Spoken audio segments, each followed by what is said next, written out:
আর ভাবার জন্য আমি আপনাকে 24 ঘন্টা দিলাম। যদি আপনার মনে হয় যে শালুক কোথায় গেছে সেটা আপনি আমাকে জানাবেন, তাহলে 24 ঘন্টার মধ্যে জানিয়ে দেবেন। তা না হলে আপনার নাতনি আর আমার মেয়ে এমন ঝামেলার মধ্যে ফেসে যাবে যেখানে আমি ওকে বাঁচাতে পারবো না।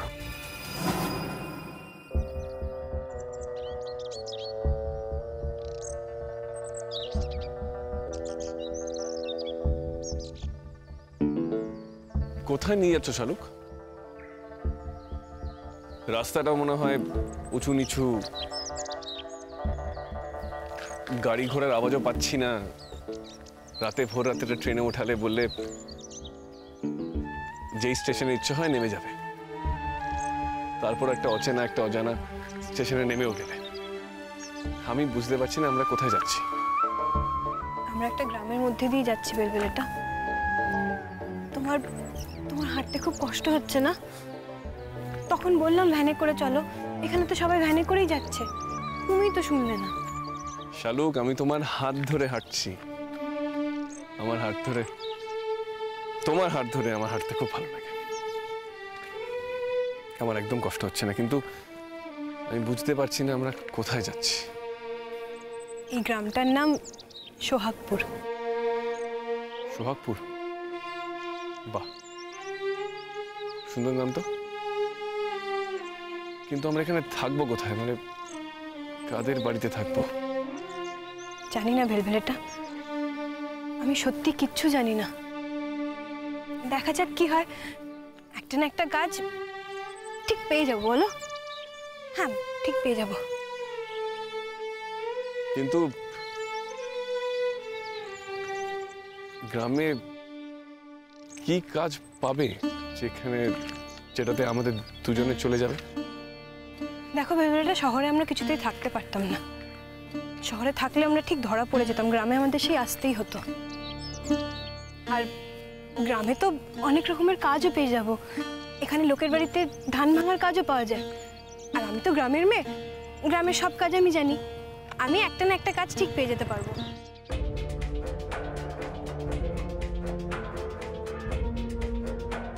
স্যার, এটা আমার স্বামীর ছবি, আর এটা ওই মেয়েটার ছবি। স্যার, এই মেয়েটা আমার অসুস্থ স্বামী, আমার অন্ধ স্বামীকে নিয়ে কোথাও পালিয়ে গেছে স্যার। আর কিছুদিনের মধ্যেই আমার স্বামীর চোখের চিকিৎসা হবার কথা ছিল, আমার স্বামীর চোখের অপারেশন হবার কথা ছিল, কিন্তু সেই সুযোগটাও না দিয়ে এই মেয়েটা আমার স্বামীকে ভুলিয়ে ভালিয়ে কোথাও নিয়ে চলে গেছে স্যার।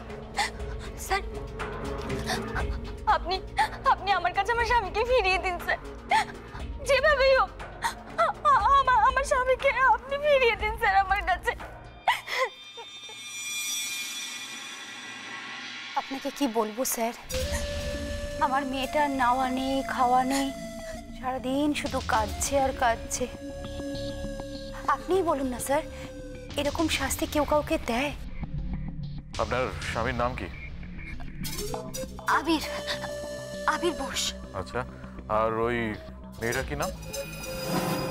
শালুক, ওই মেয়েটার নাম শালুক। আচ্ছা আচ্ছা, ওই মেয়েটার কি আপনার স্বামীর কোনোভাবে কোনো আত্মীয় হন? কেউ না, কেউ হয় না এই মেয়েটা। স্যার, অনেকদিন ধরেই এই মেয়েটার আমার স্বামীর উপর নজর ছিল। আমার স্বামী তো ওকে প্রথমে পছন্দই করতো না। ওকে পাত্তা না দিয়ে আমার স্বামী আমাকে বিয়ে করে, কিন্তু বিয়ের পরেও ওর আমার স্বামীর দিক থেকে নজর সরেনি। ও বিয়ের পরেও আমাদের রীতিমতো নানাভাবে ডিস্টার্ব করতে থাকে স্যার। তারপর আমার স্বামীর চোখের এত বড় অ্যাক্সিডেন্টের পর ওই মেয়েটা হাসপাতাল থেকে আমার স্বামীকে ভুলিয়ে ভালিয়ে কোথায় যেন নিয়ে চলে গেছে স্যার। আচ্ছা, আপনারা একটা কাজ করুন, আপনারা একটা ডায়েরি করুন। স্যার, যা করতে হবে আমি সব করছি। আপনি আমাকে কথা দিন স্যার, আপনি যেভাবেই হোক আমার স্বামীকে আমার কাছে ফিরিয়ে দেবেন।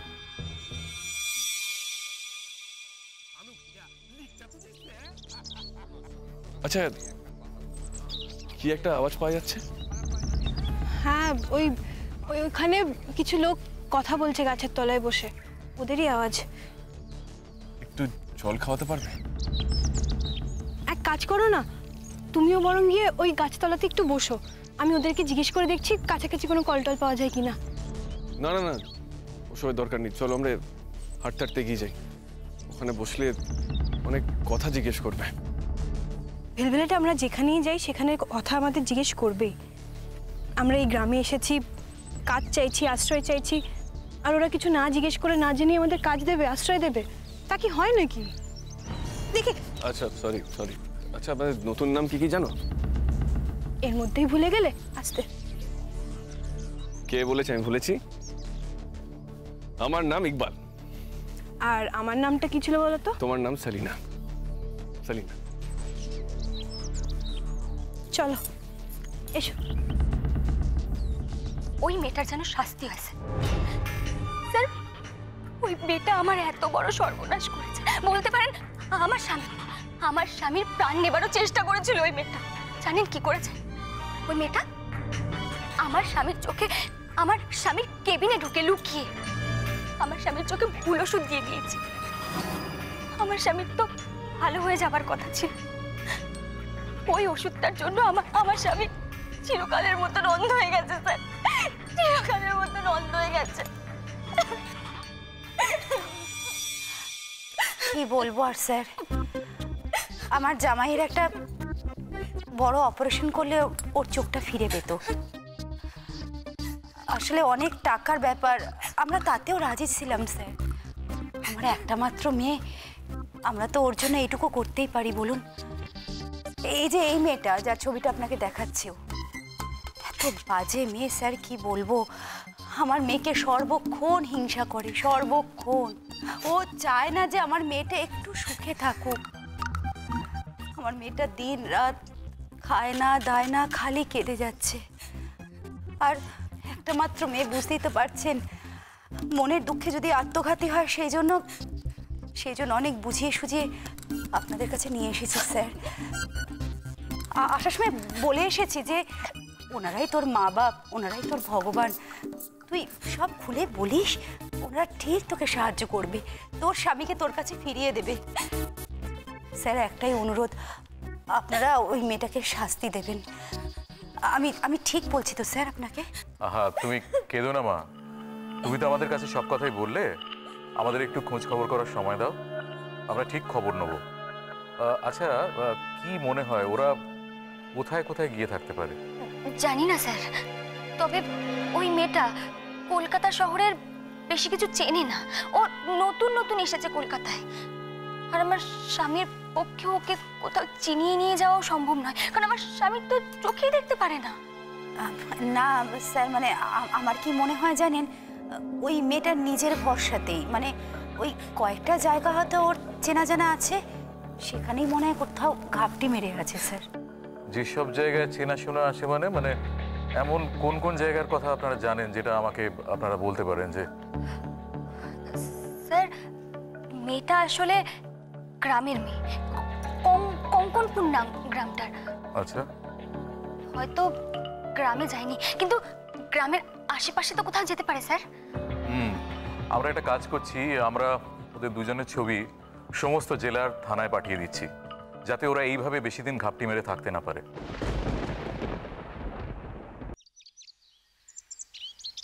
এই দেখে দেখে দেখে আসতে তো, ঠিক আছে? লেগেছে? ঠিক আছে, আমার একটুকুও কষ্ট হচ্ছে না, বরং আমার খুব আনন্দ হচ্ছে।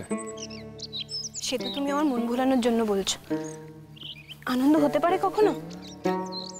কাল থেকে তোমার একটুও বিশ্রাম হয়নি, নিশ্চয়ই খিদেও পেয়েছে। কখন যে তোমাকে কিছু খাবার দিতে পারবো তাও তো জানি না। এবার একটা থাকার জায়গা ঠিক করতে পারলেই বেঁচে যাই ভেলভেলাটা। আর যদি না পারো? মানুষের ওপর একটু ভরসা রাখো ভেলভেলাটা। আমরা এমন কোনো অপরাধ করিনি যে গোটা পৃথিবীতে আমাদের দুজনের থাকার একটু জায়গা পাবো না। আমরা যা করেছি ভালোবাসার জন্য করেছি, দুজন দুজনকে ভালোবাসি বলে করেছি। ঠাকুর ওপর থেকে সব দেখছে জানো তো। এটাও আমাদের একটা পরীক্ষা, আর এই পরীক্ষাতে আমরা ঠিক পাশ করব। দেখো তুমি, চলো। তুই মেয়েটা ওকে খাওয়াবেই বা কি? জানি না স্যার, সেই জন্য আমি আমি দুঃখে আমার নিজেরও খাওয়া দাওয়া বন্ধ করে দিয়েছি। আমার স্বামী অসুস্থ স্যার, আমার স্বামীর এখন পথ্যি দরকার, ভালো খাওয়া দাওয়া দরকার, কিন্তু সেটার উপায় রইল না। আসলে কি বলুন তো, ও না ওকে ভালোবাসে না, ও আমার সুখটা দেখতে পারে না, সেই জন্য নানাভাবে আমার স্বামীর ক্ষতি করার চেষ্টা করছে। আমি জানি আমার স্বামীর যা দরকার ও সেই দিকেও নজর রাখবে না। আপনি বলুন না, সারাদিন যদি আমার অসুস্থ স্বামীটাকে নিয়েও রাস্তায় রাস্তায় ঘুরে বেড়ায়, তার জন্য যদি আমার স্বামীর কিছু হয়ে যায়, তখন কি হবে আমার বলুন? কি হবে স্যার বলুন? আহা, কেঁদো না তুমি। তোমার কথাটা তো আমি শুনলাম। আমি কথা দিচ্ছি তোমার স্বামীকে যেমন করে পারি আমি খুঁজে আনবো। শুধু এই কথা দিলে হবে না স্যার। যে মেয়েটা, যে মানুষটা এত বড় অপরাধ করলো, আপনি তাকে শাস্তি দেবেন না? আরে এটা কি আর বলার দরকার পড়ে? অপরাধীদের শাস্তি দেওয়াই তো আমাদের কাজ। স্যার, মেয়েটাকে এমন শাস্তি দেবেন যাতে মেয়েটা সারা জীবনের মতন শিক্ষা হয়, আর আমার মেয়ে জামাইয়ের দিকে যেন কোনো রকম ক্ষতি করতে পারে এরকম কথা মাথাতেও না আনে। আমরা কিন্তু স্যার অনেক আশা নিয়ে আপনার কাছে এসেছি, আপনি আমাদের ফেরাবেন না। আপনি আমাদের কথা দিন স্যার, যে আমার মেয়েটা যেন আপনার কথা শুনে বাড়িতে গিয়ে কিছু খেতে পারে, দুটো চোখের পাতা এক করতে পারে। নয়তো সারাটা দিন খালি কেঁদে যায় স্যার। কি বলবো আপনাকে, কিছু খাওয়ার কথা বললেই কি বলে জানেন? বলে মা, আমার স্বামী কিছু না খেয়ে আছে, আমি কি করে মুখে দেবো খাবার? তা আপনার জামাই জানে না যে তার স্ত্রী তাকে এতটা ভালোবাসে? হ্যাঁ স্যার, জানে, খুব ভালো করে জানে। আমার মেয়েটাও যে ওকে কতটা ভালোবাসে সেটাও জানে স্যার। কিন্তু কি বলুন তো, ওই যে বলে না বয়সের দোষ, এই মেয়েটা যদি ওর মাথা ঘুরিয়ে দেয়, তাহলে ও কেন ওর মাথাটা ঘোরালো বলুন তো স্যার আপনি আমাকে? ও ওকে নিয়ে বেরিয়ে যেতে চাইলো, আর আমার জামাই বেরিয়ে গেল। এটা কি ঠিক হয়েছে স্যার? বলুন, আপনিই বলুন না।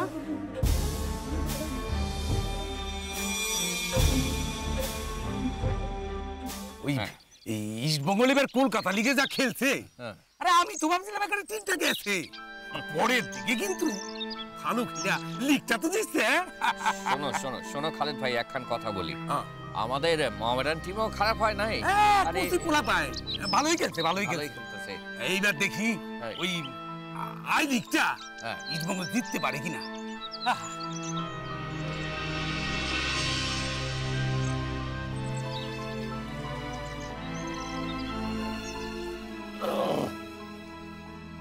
বসো বসো।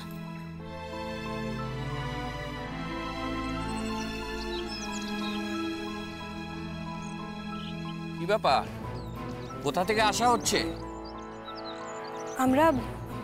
আমরা একটা থাকার জায়গার সন্ধান করতে এসেছি। ও, থাকার সন্ধানে আইছেন?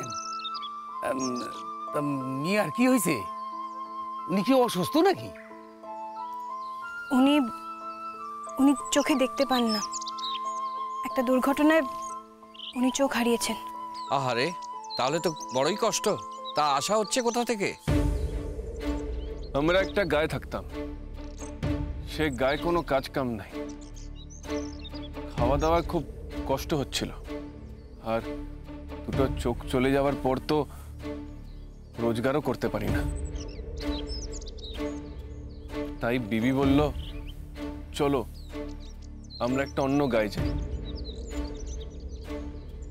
যেখানে কোনো কাজ কামের অভাব নেই আর যেখানে কোনো খাওয়ার কষ্ট নেই। আচ্ছা, এই আমাগো এই গায়ে থাকবেন? যদি থাকার জায়গা পাওয়া যায় তাহলে তো খুবই ভালো হয়। আপনার বাড়িতে তো অনেকটা জায়গা খালি পড়ে রয়েছে। হ্যাঁ, আপনার বাড়ির বাইরে যে ঘরখানা রয়েছে সেখানে এদেরকে থাকতে দিন। দেখে তো মনে হচ্ছে ধর্মকর্ম ভালোই জানা আছে এদের।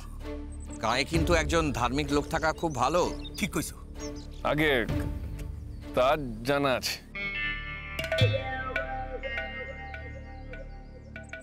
তুমি তো ধর্মের কিছুই জানো না, আন্দাজে বলে দিলে যে বড়। যদি জায়গা পাই তাই জন্য বললাম, আগে জায়গা পাই তারপর সবকিছু দেখা যাবে। তা থাকতে যদি চান আমাদের গায়ে আপনারা কিছুদিন থাকতে পারেন। আমাদের কিন্তু গজব টজব শোনাতে হবে, পারবেন তো?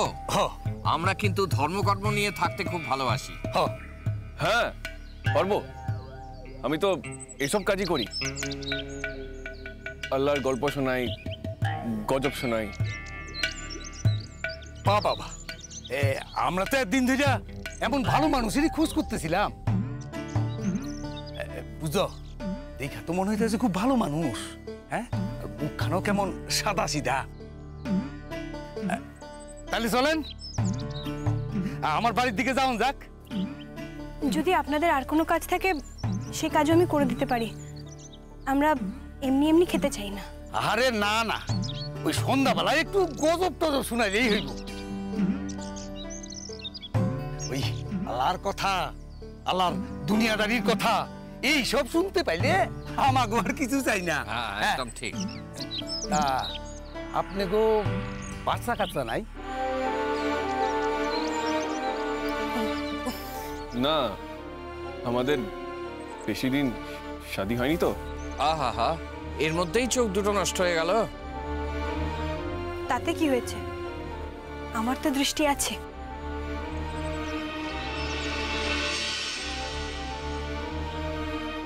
বাবা বড় দামি কথা কইছো, বড় দামি কথা কইছো। মিয়ার দৃষ্টি নাই তো কি হয়েছে, বিবির তো দৃষ্টি আছে। বাহ, এই না হইলে বিবি। হাকিম বলেছে আমাদের যদি অনেক টাকা থাকতো তাহলে চিকিৎসা করে চোখ দুটো ভালো হয়ে যেত, কিন্তু আমাদের তো অনেক টাকা নেই, ভালো করে খাবারই জোটে না। তাই কি করব বলুন, আমার চোখেই ওকে দেখতে হবে। আহা হা, কথাটা শুনে প্রাণটা একেবারে জুড়িয়ে গেল। ঠিক কথা, একেবারে ঠিক কথা। বুঝছো, একদিন বাদে গায়ে দুখান সৎ মানুষ পাইছি। আপনি যে আমাদেরকে আপনার বাড়িতে জায়গা দেবেন, আপনার বাড়ির লোকেরা রাগ করবে না তো? আরে না না, রাগ করবো কে? দূর, আপনারা এত ভালো মানুষ, আল্লাহর কাছের মানুষ, আপনি গোপর কি রাগ করতে পারে? আপনি ওই সুরা টুরা পড়তে পারেন তো? হ্যাঁ তা পারি। আস্তে লাগছে তো। তুমি কি করছো বলো তো, এইভাবে নিজের বিপদ ডেকে আনছো তুমি? কিচ্ছু বিপদ ডাকছি না আমি, আগে থাকার জায়গাটা পাই, নাহলে রাত বিরাতে তোমাকে নিয়ে কোথায় যাবো বলো তো? আর কেউ যদি তোমার ক্ষতি করার চেষ্টা করে তখন আমি কিছু করতে পারবো না, কারণ ঈশ্বর তো আমার দুটো আসল জিনিসই নিয়ে নিয়েছেন। তাই বলে তুমি আমার উপর ছেড়ে তো ম্যানেজ করে নেবো। আচ্ছা, ওই আপনারা দুজন কি কথা কইতে আছেন? আমাকে গায়ে থাকবেন তো, নাকি আবার ওই অন্য কোনো গায়ে যাওয়ানের ভাবনার চিন্তা করতে আছেন? থাকার জায়গার সন্ধানে যখন বেরিয়েছেন তখন বলি কি, আমাদের এই গায়ে কিছুদিন থেকে দেখুন না। আপনাদের মতো ভালো মানুষকে গ্রামের সবাই খুব ভালোবাসবে, মান্যগণ্য করবে। তাছাড়া আপনাদের মতো ধার্মিক লোক পেলে গ্রামের সবাই বর্তে যাবে। ঠিক কইছো। হ্যাঁ, আমি সেই কথাই বলছিলাম আমার বিবিকে। আমারও মনটা বলছে আমি এখানেই থাকি, আর আপনাদের কথা শুনে আমার মন জুড়িয়ে গেল, প্রাণ ঠান্ডা হয়ে গেল। বাহ, তাহলে তো ভালোই হয়েছে, আপনি আমাকে খুব নিশ্চিন্ত করলেন। তাহলে চলেন আস্তে আস্তে আমার বাড়ির দিকে যাও। যাক, মুখ দেখা তো মনে হয় অনেকক্ষণ কিছু খান টান নাই। আমার খিদে পাইনি, আমার মিয়াকে একটু খেতে দেবেন? আসলে কাল থেকে ওর কিছু খাওয়া হয়নি। আমাদের একজনকে যা দেবেন আমরা দুজনে দুভাগ করে খাবো, আমাদের দুজনকে আলাদা করে খাবার দিতে হবে না। আরে না না, সি সি সি সি, এমন কথা ভাবতেছেন কেন? আরে আল্লাহর দয়ায় আমার মোটা চালের অভাব নাই, ভাত আপনি গো আমি দিতে পারুন। তার বদলে আপনি যা যা কাজ করতে বলবেন আমি সব করে দেব। উনি না হয় সূরা পড়বেন, গজব শোনাবেন, আমাকেও তো কিছু করতে হবে। আপনার সংসারের যদি কোনো কাজ থেকে বলবেন, আমি সব কাজ পারি, সব করে দেব। আচ্ছা আচ্ছা, সে ভাবতে হইব না। এই এক সংসারে থাকতে গেলে হাতে হাতে না হয় একটু কাম কাজ করলেনি। যাক, তা বলে ভাইবেন না যে আপনারা কাম কাজ করবেন বইলা আমরা তার বদলে খাইতে দেবো। হ্যাঁ, না না, এইটা ভাববেন।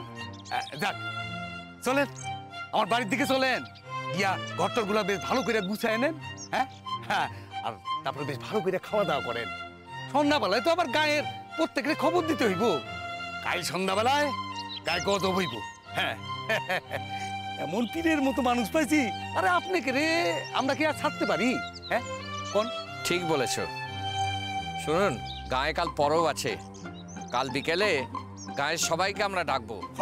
তখন দেখবেন গায়ের সবাই আপনাদের কত ভালোবাসছে। এখন আসেন, চলেন। আসেন আসুন, আসুন, আসুন। আসেন, চলো চলো, আসেন। সাবধানে।